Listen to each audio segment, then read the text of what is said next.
भालू और लूमड़ी। भालू मियाँ अक्सर भी लूमड़ी की चालाकियों का शिकार रहते थे। आज भी ऐसा ही हुआ। भी लूमड़ी ने इत्तला दी कि उधर झोंपड़ी में नए सयाह आए हैं, उनके पास शहद के जार हैं, तुम्हारे तो मजे हो जाएंगे। वो बेचारा लालच में इस तरफ निकल गया जिस तरफ का लूमड़ी ने बताया था, लेकिन कुछ दूर जाकर उसे अंदाजा हुआ वो फिर उसकी चाल में आ गया है, क्योंकि दूर दूर तक किसी झोंपड़ी का नामो निशान तक न था। उसके पांव भी जख्मी हुए क्योंकि रास्ते में कांटे थे। आज इसको लूमड़ी पर बहुत गुस्सा आया और उसने इरादा किया अब वो इससे जरूर बदला लेगा। शाम को वो अपने दोस्त हाथी के पास गया और तमाम माजरा सुनाया। इसने भी मदद करने का वादा किया और मिलकर लूमड़ी को सजा देने का मंसूबा बनाया।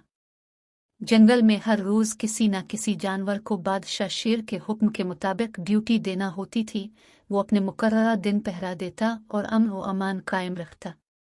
वो दिन आ गया जिस दिन भी लूमड़ी की ड्यूटी थी। मंसूबे के मुताबिक भालू इसके पास गया और कहने लगा, बी लूमड़ी, वजीरुल्लू ने आपको जल्दी बुलाया है, आप हमारे साथ चलीं। हाथी ने भी यही अल्फाज दोहराए और बताया कि बादशाह सलामत भी वही है। मेरी तो आज ड्यूटी है, मैं कैसे अपनी जगह छोड़ कर जाऊं। भालू ने कहा, आपकी मर्जी, हमारा फर्ज था आपको बताना, अब आप जाने और बादशाह सलामत। ये कहकर वो दोनों चलने लगे कि वो भी कुछ सोचकर उनके साथ चल पड़ी। बादशाह का शाही घर काफी फासले पर था। वो तीनों आगे पीछे जा रहे थे कि इतने में भालू को अपने बच्चे की आवाज आई और वो अभी आने का कहकर चला गया। हाथी भी प्यास का बहाना करके दूसरी तरफ मुड़ गया।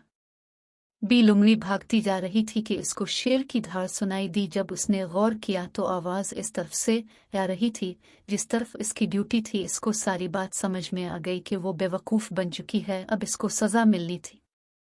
इससे पहले कि कोई इसे बुलाने आता वो खुद ही बादशाह के सामने पेश हो गई। अब इसकी कोई चालाकी काम नहीं आती थी और न उसकी किसी बात का यकीन आता था। बादशाह शेर ने इसकी लापरवाही पर इसको सख्त अल्फाज में डांटा और सजा तजवीज़ की कि अब इसको पूरा 1 माह ड्यूटी देना होगी।